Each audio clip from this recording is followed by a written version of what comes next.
Everyone's always talking and complaining about emotional unavailability. We hear about it and we see it all the time. But I'm tired of it. I think we need to get away from this thing that we are calling emotional unavailability or emotional availability, because in actuality, it is responsibility and capability that we need. Let's use combat as the analogy to knock this perspective out. Think of these like they are my emotional skills. Just because these hands are available does not mean that they are capable.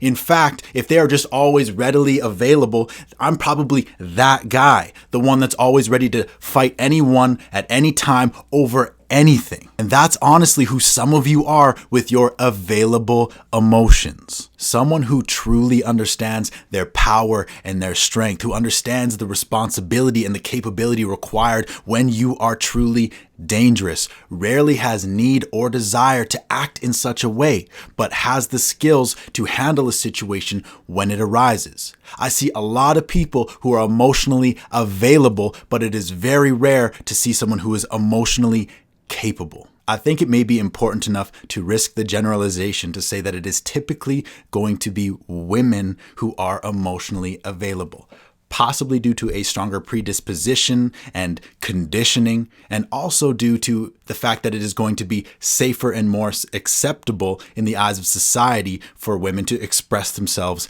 emotionally. This lifetime of expression and experience makes women stronger at face value than their more experienced and unavailable male counterparts, who, when they first step into the ring of emotional availability, are usually just swinging for the fences, weak and inexperienced, and end up hurting everyone around them and making a fool out of themselves. For example, you will often see a situation like this playing out after a breakup.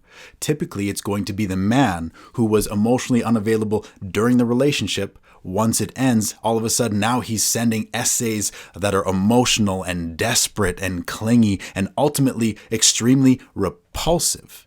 Emotional men are not attractive. Emotionally capable men are. And that goes for women too.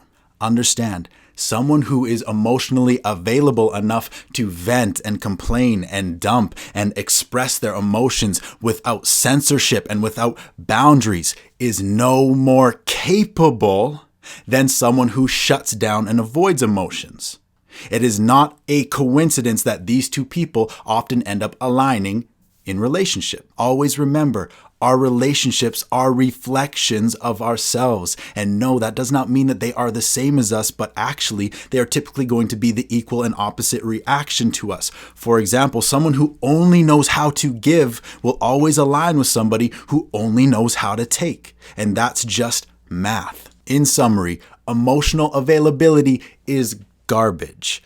Emotional capability is what we all need to strive towards. And I will share more on how to do that in my next video. So do not hit that subscribe button if you would rather stay weak. As they say, ignorance is bliss.